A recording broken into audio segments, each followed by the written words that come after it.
Now, it's my great pleasure to welcome our keynote speaker for the day. This sporting icon needs no introduction, with an astonishing 59 Grand Slam titles, and is regarded by many as the greatest female tennis player of all time. Please welcome Martina Navratilova, who joins us live from Miami. Martina, welcome. We're so thrilled to have you with us here today.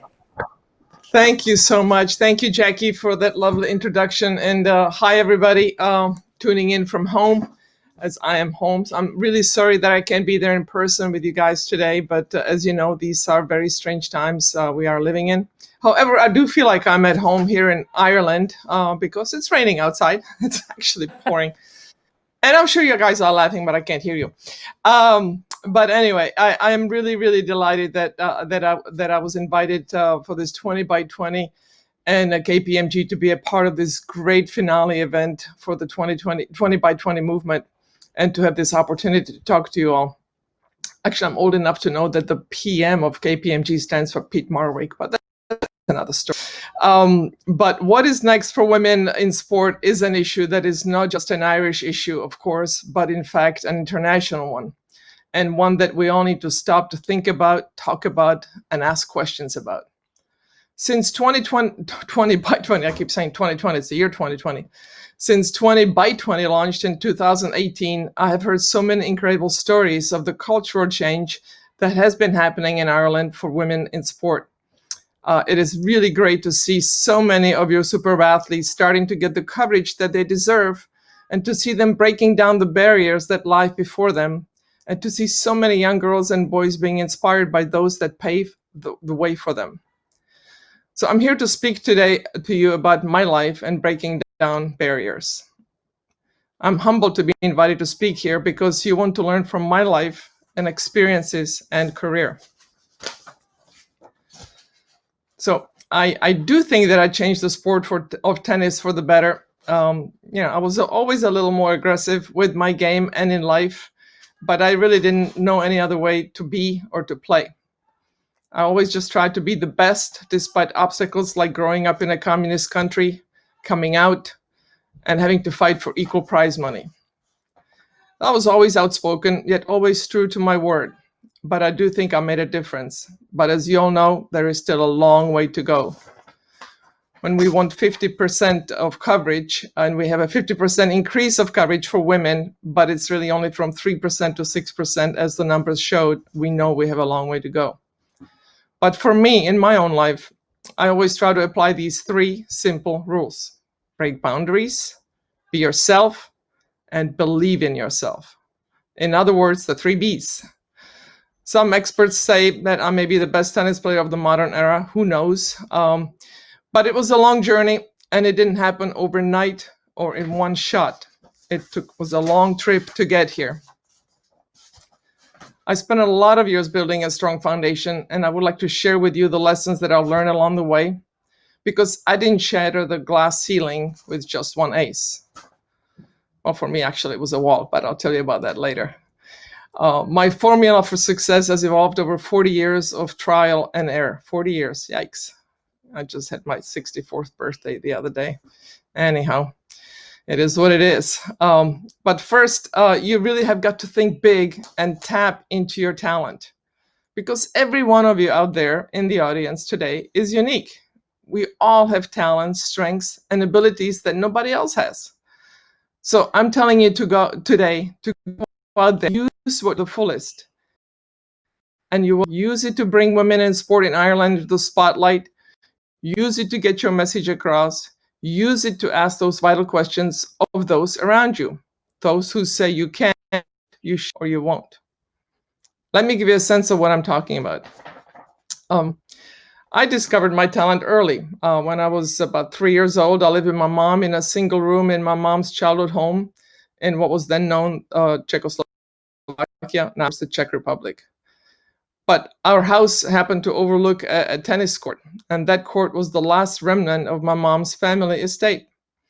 After the communists took over in Czechoslovakia in 1948, my mom's family lost everything except that house and the one room that we lived in, and the tennis court across the street. So that vision was my destiny, I believe. All I could think about was tennis. My mom played the game. I was a court rat following her around and making a pest of myself. As 20 by 20 so aptly put it, if you can't see it, you can't be it. And I most definitely saw it in my mom, and I was inspired by it. So I used to go to the tennis club with her, and at 5 years of age, I just hit balls against the wall. That's the wall I was talking about. My relationship with the wall became kind of a love-hate one because, as you know, you can't beat the wall. You hit a ball, it always comes back, sometimes even harder than you hit it. So I guess you could say that I experienced my first glass ceiling, but I didn't give up. But actually, the glass ceiling was a wall, a very high wall. So when I was about 7, I finally stepped onto a real crunchy red clay court right next to the wall, and I knew then that I was in the right place. I had found my home. Not long afterwards, I started dreaming about winning Wimbledon. My father helped put that dream in my head because he believed that I could be a great player. He would hit the ball to me for hours, telling me I'd be a great champion, that I would win Wimbledon one day. People laughed at him. But I started having that image of myself as a tennis player thanks to my dad. So that dream, that image really crystallized for me when one day, I was about 8 years old, my dad took me to see Rod Laver play in Prague. And I saw rocketing around the court, and I thought, hey, that's it. That's the player I want to be. Plus, he was a lefty. Because not too many women played like him, not then. But if there was ever a player that I wanted to copy, it was Rod Laver. And it was really at that point that I realized I wanted to be a great player and maybe make an impact. Always had a goal to make the world a better place, somehow. But most of all, I wanted Rod's DNA. But when you develop that kind of a think big mentality and play to your strengths, it takes up residence in your mind, in your body, in your spirit. It really becomes a part of who you are, part of your DNA, if you will. And once that happens, anything is possible. So fast forward to 1975, and I had to make the biggest decision of my life, to leave my home country because I was ashamed of the then communist regime. I wasn't sure that the government would let me out of the country. I could not be my own boss. I was a female tennis player. Not sure it would have happened to a male tennis player, but the federation was bossing me around. And I knew that in order for me to follow my dreams and goals, I had to leave. I had to be my own boss. I had to take responsibility for my own life. At that point, I didn't know if I would ever see my family again. Of course, it was sad and very isolating. But I had a vision for my life. And I knew that if I left the repression of my homeland, I could really become the champion that I wanted to be. And it's those moments that in life where you have to be bold. You have to play to win. And that's what I did. After 6 years of living without a country, I found a home and I was granted citizenship in the United States. It was a long trip. For 6 years, I was a stateless person, but finally got my citizenship in 1981. So I think you can agree that that was quite a bold move and quite a boundary to break through at the age of just 18. I'm not saying this is for everyone, but I was committed and I took that big, bold step, broke that boundary. As my career progressed, I didn't just have to think big, I really had to be bold. My game was rushing the net, playing aggressively, playing to win. My dad encouraged it, as did my first real coach, George Parma, who took me on when I was 9 years old.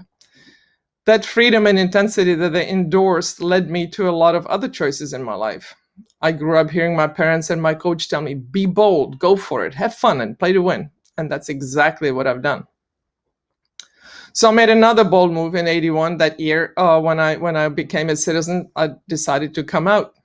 I wanted to be myself. I had to decide if coming out as a gay woman was the right thing to do, as this was 1981. Back then, it was pretty lonely out there. It was definitely not the thing to do. I was criticized from all kinds of places, all kinds of people, even my own family. I remember when I played Chris Evert and we were introduced, everybody clapped when Chris came on the court. But a lot of people just sat on their hands when I came on the court. If you hear howling, that's our dogs. I don't know what they're howling at. But when I came on the court, some people even cheered and booed or whistled. So I don't think I got that kind of reception because they didn't like my tennis, or even my very bad haircut.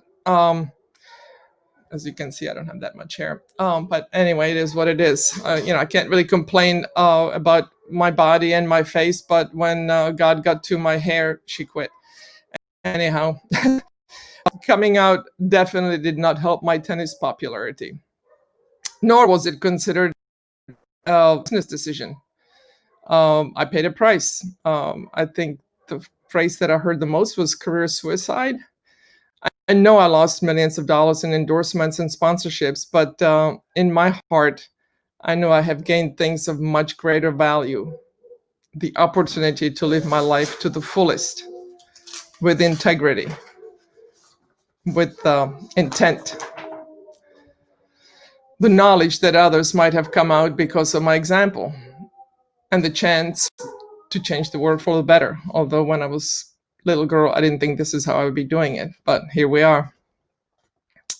So as time had passed, the world has changed, albeit very slowly. I was kind of ahead of the curve on that one. But had I not broken those boundaries and had I stayed in that communist regime, I'm pretty sure you would have never heard of me. And I certainly would not be here talking to you guys. You have to believe in yourself, because if you don't, who will? And you have to fight for what you feel is right, which is what I did. And from there, you've got to stay focused, and so that you can achieve and you can succeed. Because, life in general is never smooth. It's not clear sailing. There are always twists and turns that have to be negotiated, especially now in the global world that we live in. You better think about it before you push send on that tweet or that email, right? Because the whole world will see it, whether you want it to or not. There will always be hurdles to overcome and challenges to work through, but ultimately, if you are you will succeed. Which brings me to the next attribute, and indeed the most important one maybe for successfully breaking down barriers, and that's resilience. For all of you out there who want to break through that glass ceiling for women in sport in Ireland and around the world, you must be resilient.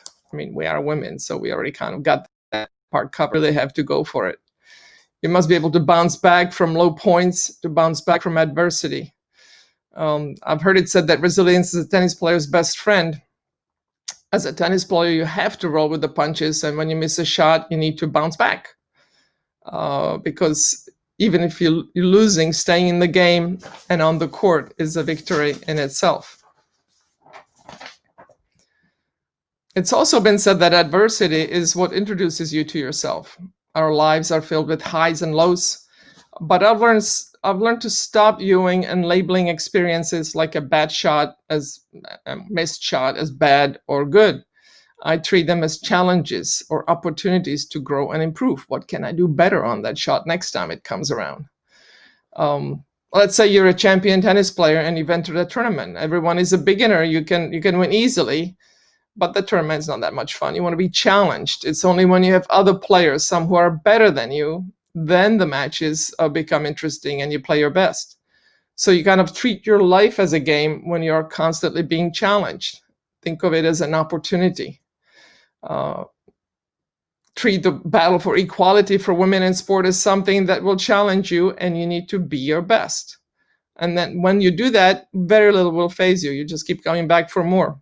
And instead of viewing challenges as negative, you will think of them as a chance to grow, an opportunity to become better, a chance to become stronger and more resilient. You keep bouncing back no matter what happens.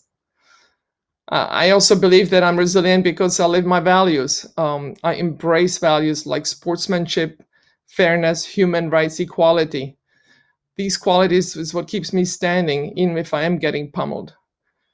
Always been fighting for the little guy, for the underdog, whether it's animals or little kids, the environment, older population. I always want to fight for those rights and equality. So if you really do believe sincerely in what you're doing, that your actions are necessary to accomplish your overall goals, and that your goals are worthwhile, you will have the confidence to persevere even if faced with naysayers.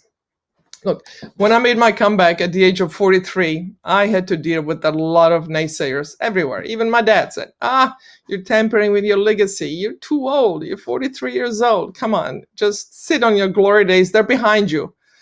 Or they would suggest that my longevity in my sport was due to a lack of depth in women's tennis. When an older athlete, male athlete, would come back, they said, oh, he's so great, Michael Jordan. Mario Lemieux, a hockey player. Oh, he's just fantastic. Look how great he's playing against all these guys. When I came back and I started winning, they said, oh, well, there's just not that much competition. Slight double standard, right? We're familiar with that as women. Every time I did a press conference, I would get the questions, aren't you too old to play? Do you think you should still be playing? I'd hear people say, oh, she'll lose because she's too old. But, people have been putting limitations on me for a long time. First, they said I was too young. Then they said I was too old. So to that, I say, when was I just right? That was a very small window, apparently. Long before I got to 30, press would be asking me, how much longer are you going to play? I'm like, I don't know. I'll get to 30 and then I'll see. But right now I'm enjoying it. So here's how I see it. You can't let other people set your limitations. You cannot go on based on what everybody else says or does. Because if I did that, I would have never left my country. I would have never broken the records that I've broken. You would have never heard of me. And as I said, I would not be sitting here with you today. I said standing, but I'm actually sitting. So this brings me to the last strategy. And I'm going to talk a little bit about the ingredients that you need for a good team. Because that's where we are now in Ireland and around the globe. A team, a massive team fighting for the future of women in sport. Of course, it's hard to fight for future women in sport when in some countries women can't vote, but that's another story, right? Too many men in power. We need more women in power. And that's where this team kind of brings more women in power. In any team, and in my case, tennis, you need to have a rich and varied pool of talent to draw from. For example, in tennis, playing doubles uses all the skills and strategies that are required to make a team successful. It doesn't matter if it's a small team or a large team. There are some generic themes that run throughout that I'll try to capture for you. To be a good tennis player, you need to be in tune with your partner. To be a good doubles player, you need to complement each other. That means that communication is essential because it doesn't do any good to hit a shot without letting your partner where you're going. And if you do say, this is what I'm going to do, then you better do it, right? Whether you do it well or not, but the intent has to be there. So some of this may be instinctive as you get playing together and you kind of know what the other one is doing. But so maybe the discussion of what you're going to do is a very quick one, yours, mine, out. But no matter how short that instruction or that communication is, you are still communicating with your partner about what you're doing, about what you want them to do, etc.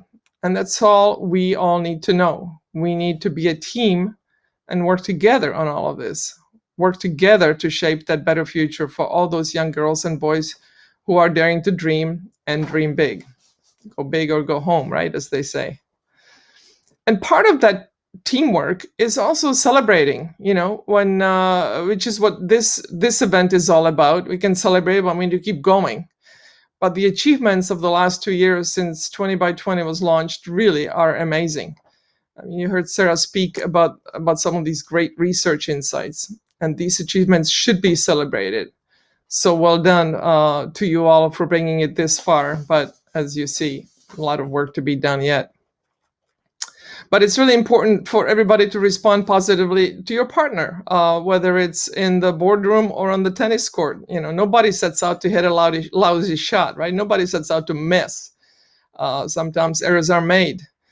So your role here is to make sure that your partner doesn't dwell on that bad shot, but that you both dig deep and pull together for the next point. Because, nobody misses on purpose. Nobody makes a mistake on purpose. But we need to say, oh, never mind. Let's see how we can do it better. Always get into the solution. Try to see how you can do things better next time. And that's something that we all need to be doing for the future women, and if we want to push women in sport in sport forward. Mistakes will be made, accidents will happen, there will be errors, but on this journey together as a team and together, we can paint a better picture. We can ace the future. And I'm here to help you all with that. I love Ireland, by the way, but you guys know that.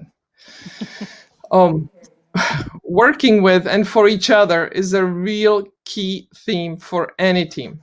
In doubles, you are constantly making sure that you do your best so that your partners can win the point and hopefully win the match. You work together to maximize your chance to win. And I'm sure that this is exactly the same for all of you in this room. You work together to achieve and to succeed. And now that's what everyone involved in sport must do to propel it forward. Take, for example, back in the 70s, the WTA, the Women's Tennis Association, which I was a member and even a president for a couple of years, made a unanimous decision, which was to ask for equal prize money at the French Open, Wimbledon, and the Australian Open. Because we were already getting equal prize money at the US Open, but not the other three majors. We of course felt ludicrous that anybody could expect us to accept less than equal prize money. Year after year, we kept at it as a team, united together, taking action to get equal pay. This all started back in the 70s. It was a long road ahead, and it was a tough road. You would not believe the excuses we heard why we don't have equal prize money. But anyway, finally in 2007.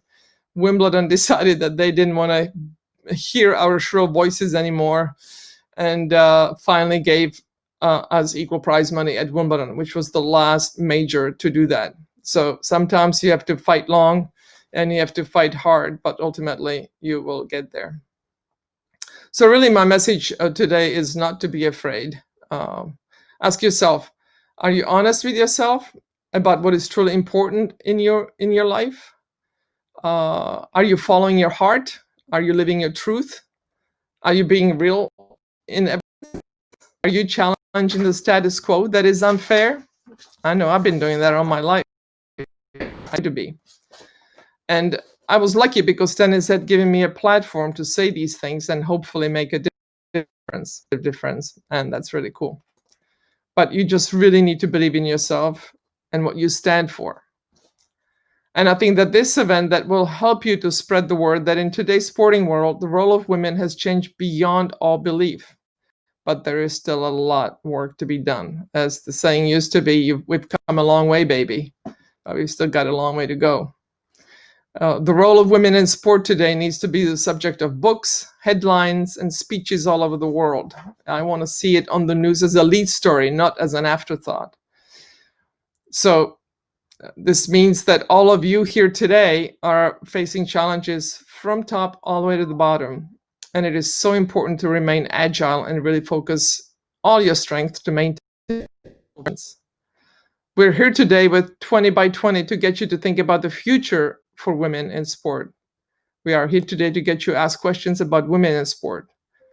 And the choice for the future is now firmly in all of our hands, in your hands, particularly in Ireland.